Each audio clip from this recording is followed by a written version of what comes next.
This is Damon Fordham, professor of history at Virginia College, as well as local author and historian. Now, many people know that European history and mythology has been the source of a lot of great art, great works of art, great novels, movies, and such. A lot of people know of the stories of King Arthur that came out of Geoffrey of Monmouth's book, History of the Kings of Britain, as well as Le Mort d'Arthur, which is the death of Arthur in French, which is also the source of these legends with King Arthur and Merlin and all this, and as well as the stories of Robin Hood.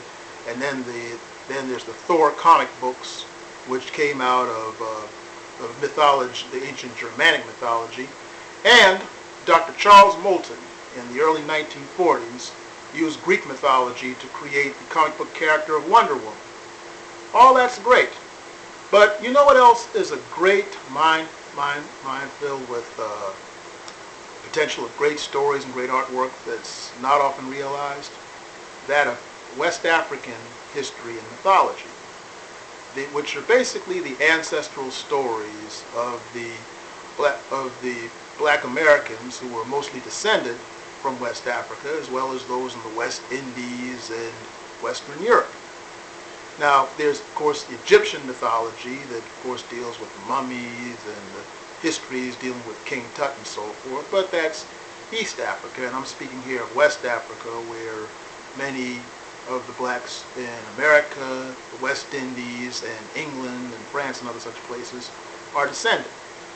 A lot of people just don't know about this stuff, but they would make some really great stories, and here's one case that you could say is almost famous.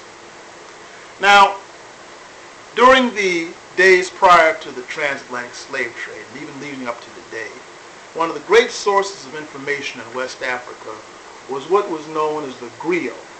The griot were the storytellers who would get together in sessions, as you see on the cover of this book, surrounded by people, and they would relate the stories of the kings and the queens and the various feats that they did. One of them, a gentleman who went under the title of Jali, his name was, Jali Mamadou Kouyate. Jali was the title for the griot storytellers. And listen to this. He said, "I am a griot. It is I, Jali Mamadou Kouyate. Since time immemorial, we Koyates have been in the service of the Kita princes of Mali. We are vessels of speech. We are the repositories that harbor secrets many centuries old. The art of eloquence has no secrets with us. Without us, the names of kings would vanish into oblivion.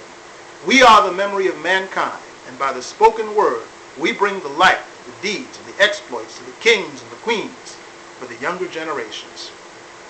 And one of the stories that the griots of West Africa love to tell, especially in the Mali area, is the story of Sundiata.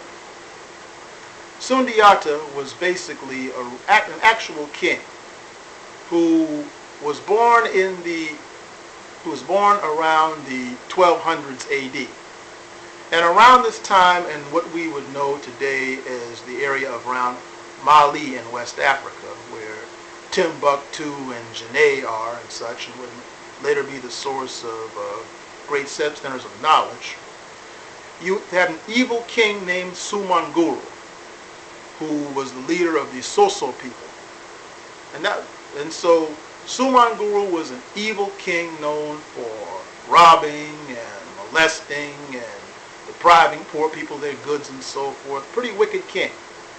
And so at the same time he was ruling things, there was another king over in modern-day Mali by the name of King Megan Konfata.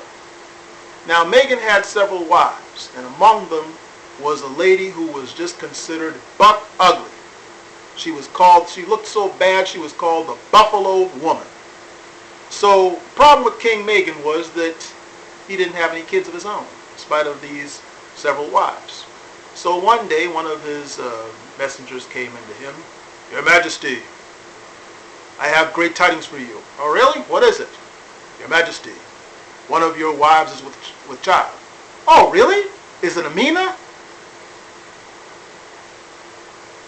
Is it Khadijah?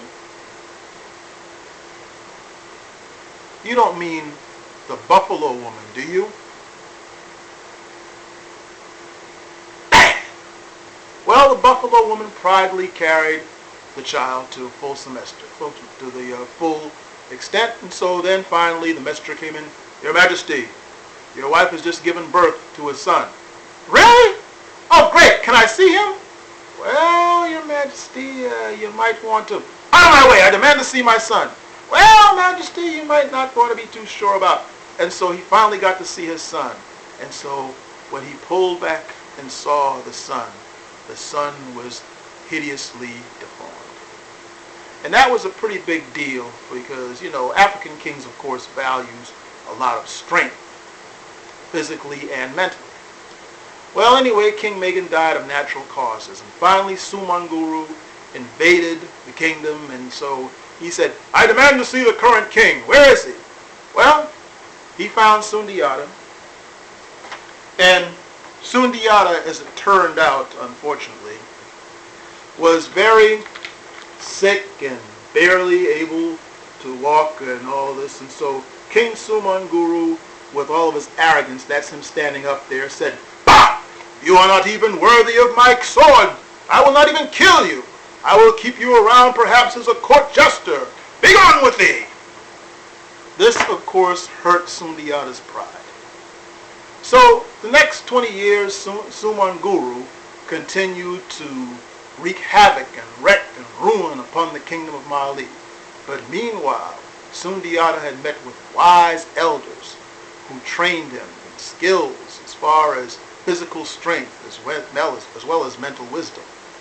So eventually, when he became a man, he called out Sumanguru to meet him in the battlefields of Karina. And so he figured, well, I'll take a couple of my warriors out there, chop his head off, we'll go back to robbing and stealing for lunch. So he went out there, and all of a sudden he looked around and said, wait a minute, something here is not right. And he heard a voice from on top of the hills go, Sumanguru! Sumanguru! And he looked around, he's like, wait a minute, what is this?